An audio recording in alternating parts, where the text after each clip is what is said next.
नमस्कार, मी हवामान अभ्यासक नरेंद्र पाटील इंगळे, राहणार किनखेड, तालुका अकोट, जिल्हा अकोला. जाणून घ्या संपूर्ण महाराष्ट्राचा आणि संपूर्ण विदर्भाचा हवामान अंदाज. आजची दिनांक आहे 16 मे 2026.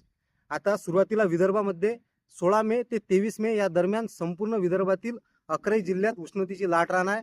कुठेही अवकाळी किंवा मान्सूनपूर्व पावसाची शक्यता नाही. आता विदर्भातील 11 जिल्ह्यांमध्ये म्हणजे पूर्व विदर्भातील 6 जिल्हे, पश्चिम विदर्भातील 5 जिल्हे, संपूर्ण 11 जिल्ह्यात पुढील 7 दिवस उष्णतेची लाट राहणार आहे. त्यामुळे आपण आपली स्वतःची आणि आपल्या जनावरांची काळजी घ्या. विशेष करून कुठेही अवकाळी पाऊस किंवा मान्सूनपूर्व पावसाची शक्यता नाही. पण विदर्भात 23 मे नंतर वातावरणात बदल होईल आणि विदर्भात 28 मे ते 2 जून या दरम्यान विदर्भातील बऱ्याच जिल्ह्यांमध्ये मान्सूनपूर्व पाऊस येणार आहे. त्यासोबतच आता मराठवाड्यात सुद्धा 16 मे ते 23 मे या दरम्यान कुठेही अवकाळी पावसाची किंवा मान्सूनपूर्व पावसाची शक्यता नाही.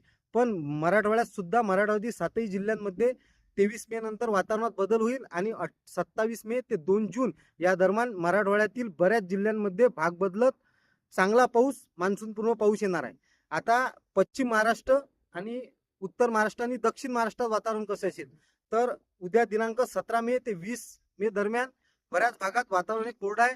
पण 20 मे ते 25 मे या दरम्यान संपूर्ण पश्चिम महाराष्ट्रातील काही जिल्हे आणि काही उत्तर महाराष्ट्रातील काही जिल्हे तसेच दक्षिण महाराष्ट्रातील काही जिल्हे म्हणजे नाशिक असेल, पुणे असेल, सातारा असेल, सांगली असेल, कोल्हापूर असेल, सोलापूर असेल, तसेच इकडे पुण्याचा काही भाग आणि अहिल्यानगरचा काही भाग या भागामध्ये 20 मे ते 25 मे या दरम्यान भाग बदलत वादळी स्वरूपाचा मान्सूनपूर्व पाऊस पडणार आहे.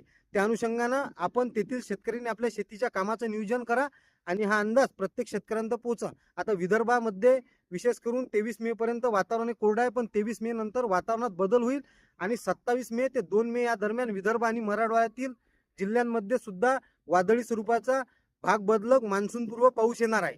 आता शेतकऱ्यांसाठी आनंदाची बातमी की आज किंवा उद्या 17 मे दरम्यान मान्सून हा अंदमान निकोबार या बेटावर पोहोचणार आहे. त्यानंतर तो 28 मे किंवा 29 मे या दरम्यान केरळात दाखल होईल आणि त्या अनुषंगानं महाराष्ट्रात सुद्धा काही भागामध्ये 7 जून पर्यंत मान्सून पोहोचलेला असेल. पण काही भागांमध्ये तो 14 जून किंवा 15 जून या दरम्यान पोहोचेल. त्या अनुषंगानं शेतकऱ्यांनी आपल्या शेतीच्या कामाचं नियोजन करा आणि हा अंदाज प्रत्येक शेतकऱ्यांपर्यंत पोहोचवण्याचा प्रयत्न करा. आणि सध्या विदर्भ आणि मराठवाड्यात उष्णतेची लाट आहे, त्यामुळे शेतकऱ्यांनी आपली स्वतःची आणि आपल्या जनावरांची काळजी घ्या आणि हा अंदाज प्रत्येक शेतकऱ्यांपर्यंत पोहोचवा. धन्यवाद.